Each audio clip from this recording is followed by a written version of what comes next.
Mama, ovoj curi je neko u ekranu, sjedi na kauču. Ajde višaš na faks. Izaći slučaj.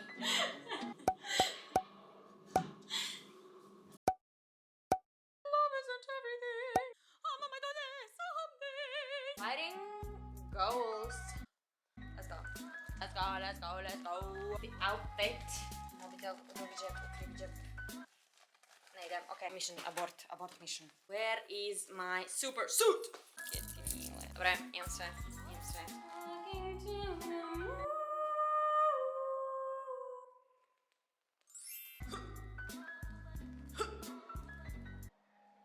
Tradica niko nije u liftu, oči ispod sam onak apsolutni kreten. Nije. Dobre. Haja! Pa video, Dora u Londonu. Evo mi London. To bi bilo to, dragi ljudi, hvala vam na gledanju. Stavio kao pred sebe.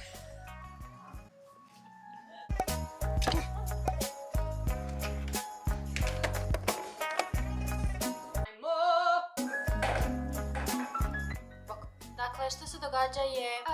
kreće priča. Staviti naušnicu. Croatian Tragedies. 9. 10. 11. mjesec sam imala tamo u Londonu i ja dobim koronu ravno prije nego što sam... Ok, dakle sad gledam ove video i gledam da se ova Dora užasno raspričala i da to nema smisla i da ako ostavim ovo sve da će video trajati 30 minuta, tako da krećem sa voice overom i kratko ću vam objasniti sve što je bilo, što se dogodilo da ste u toku. Molila bi vas prvo, ako već niste pogledati prvu epizodu, da skužite kaj se radi, kaj se događa. I onak subscribe-ite, zato kaj apsolutno ne znam kaj se događa i volim to sve snimati, tako da bar vi idete sa mnom na tim čudnim avanturama. Točno nakon prošle epizode Dora u Londonu razbolila sam se od korone u 12. mjesecu ravno prije nego što sam trebala ići doma i bila sam onak devastated. Ali nakon što sam prebolila koronu uspjela sam doći doma i bila sam u Hrvatskoj za Božić i Novu godinu. Poslije nove sam letjela gore 3.1. i bila doslovno gore u Londonu jedan dan da bi Boris Johnson proglasio lockdown. Ništa, to je izgledalo jako stresno i doslovno sam u 2 sata tražila kartu za avion, taksi, spavala 3 sata da bi 6 ujutro bila na aerodromu, gledala Arianu Grande, da bi me 2 puta na 2 aerodroma pitali za PCR test kojeg nisam imala, ali hvala Bogu tad nije trebalo, ali sad ti treba. Tako da ništa, došla sam doma u 1. mjesecu i sve je bilo online jer je bio lockdown kod njih i 8.3. su odlučili da će neke klasove staviti uživo, a ja sam im se odlučila pridružiti tek nakon Uskrsa jer mi nisu na vrijeme javili da bi se stigla izolirati prije nego što počnu. To je basically razlog zašto ja u većini videa gledam live streamove i ljudi koji su u studijima dok sam ja online, iako naravno i njima su neki klasu još uvijek online, tako da letim gore poslije Uskrsa, izolirat ću se tijekom praznika i pridružit ću im se nakon uskršnjih praznika kada oni svi krenu. Cijeli video zapravo prikazuje kako je to sve izgledalo, što sam sve radila u Hrvatskoj i kako se osjećam nakon svega. Ako vam se sviđa, molim vas lajkajte i komentirajte jer bi stvarno htjela potaknuti druge mlade ljude da rade ono što vole, čak i u kriznim trenucima i čudnim vremenima. A za još ovakvih prekrasnih inspirativnih izjava molim ostanite do kraja videa, a za sad se čujemo i pusa bok, moram ići pusa bok. Uglavnom, eto, to je mali story time, tako da ova epizoda Dora u Londonu, Dora nije u Londonu, ali kao... Tak se zove serijal, kao. Hey mama, look around. Dovoljno glasno.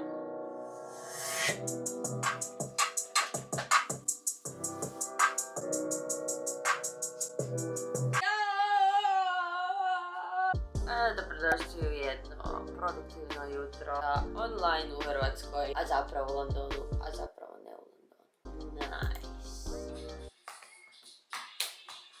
Liči ko semafor ovako u ovome škričamo tu sad. Dobro izgledaš. Ljudi, mama izlako semafor. Kako to šalješ? Ne šaljem nikom. Biće na YouTube. Sit forever now, I drive alone past your street. Malo Peppa Pig vibes. Ko? Ti? Rekla sam ti to ne smiješ hladiti. Zapravo sam da ne hladiti. Šta sad? Zezam se, dobro izgleda. Može. I evo nas idemo nazad, niste ništa propustili, kupili smo Luki 2 majice i uzeli smo kavu. Not sponsored. A little bit tired, but good day. Znači se fokusirati. Nisam fokusirana na osoba. Ja sam prolazila pored tvoje sobe i ti si nešto psovala na engleskom, šta je to? Šta? Ti si psovala na engleskom. Nisam. Jesi nešto. Koji to? Aha, to je monolog. I muški glas, Jurko. Da. Ti se ona svađa. Ne monolog, dijalog. Ja sam pristojna žena. Da, ona je ljuta, ona govori milijardu puta. To tako piše ili si to dodala? Pa piše što im dodava. Možda si dodala par Da. da bude uvjerljivije. Mislim da sam vam sve rekla što se tiče odlaska gore. Imala sam kartu, onda je ta karta propala, let je otkazan, ja kao dobro, okay, thanks. Novu kartu su mi poslali. Yeah. Danas nemam planova nikakvih, išla sam na kavu sa svojima. Basically svi su sad gore u Londonu, osim mene još par ljudi. Ima još jedna cura s Cipra, ima jedna cura iz Nizozemske. Ništa, ja chillam tu i eto, gledam kartu i nadam se da mi ne otkažu kartu. Tako da pray for me! Like an astronaut in the ocean. No copyright. Gledaj sad nas. Air Music Bar. Yeah! Ne znam jel smijem ovo staviti zbog epidemioloških situacija. Imam dozvolu. Daj preklikava. Sponzori su... Nemamo sponzora. Ali uskoro reklame ćemo ubaciti. Imamo svoju vlastitu lampu.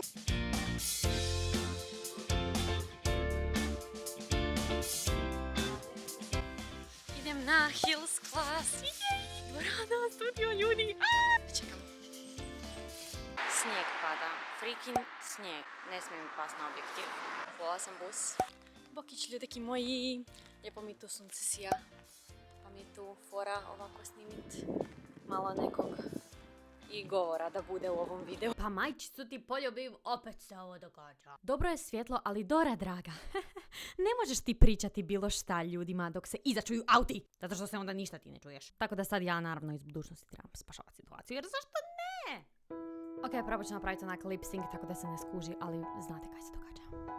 Evo sad sam dosta dugo tu, doma u Hrvatskoj. Iskreno, ko da sam isprobala sve što sam imala tu i ko da kad sam bila tamo, mislim, vjerojatno je to tak svima kad se negdje odsele, da onak misle da je doma bolje i sve drugačije i kao sve si ostavio doma. I sad sam tu i kao, ne znam, ko da mi je lakše da je prva godina ispala ovakva zato što ko da bi se 3 godine sad mučila pitajući se kako bi bilo da sam ostala u Hrvatskoj i sve i ono, šta bi sve izgubila i šta se ne bi imala. Pa da sam sad vidjela da jednostavno ko da mi je gore mjesto i ko da ima više smisla da sam gore. Nekak se bolje osjećam tamo i nekak sam ko da sam više svoja i okružena takvim nekim ljudima koji to isto rade i dijele tu isto strasti, ono, mislim super je meni tu da ne bi bilo. Nekako baš se osjećam ko da je gore moje mjesto i baš sam sretna da idem uskoro sad opet gore. Mislim lijepo mi je bilo tu, stvarno. Ali se nekako promijeni opet i sve je nekako drugačije nego što je bilo prije i nikad neće biti isto kao što je bilo prije. Tako da jednostavno ko da svi nekak trebamo prihvatiti da se sve mijenja. To je možda najteža stvar. I baš sam htjela napraviti ovakav nekakav video jer bi meni to puno značilo da mi je to neko rekao. Da stvarno možeš napraviti sve što želiš i sve što si zamisliš. I da je moć tvog uma jako jaka i da se ne smiješ spuštati i misli da to ne možeš napraviti jer stvarno možeš ako si uporan i ako to stvarno želiš. I da, to mi je bilo nekako svrha ovog videa jer meni kad sam počinjala nisam ni imala tog nekog samopouzdanja i stalno sam se brinula kako će to sve izgledat, kako će ispast, ali na kraju dana iz svakog iskustva naučiš nešto novo i drugačije. To te sve oblikuje kao osobu. Ti samo trebaš biti uporan i uzeti ta nova iskustva koja, eto, život donosi. I ništa, onda uskoro, šta još imam 10 dana i letim gore. Tako da će biti fora. Nasad mi svi dobro, pišite mi komentare, kaj mislite. Za kraj vam evo dajem jednog krasnog labudića. Hvala vam na gledanju. Pišite mi što želite dalje vidjeti na kanalu. Uživajte mi u danu i vidimo se u sljedećoj epizodi gdje će Dora, ja se nadam, biti u Londonu. Pusa bok! Kaj si spustio sad krila? Nema toga.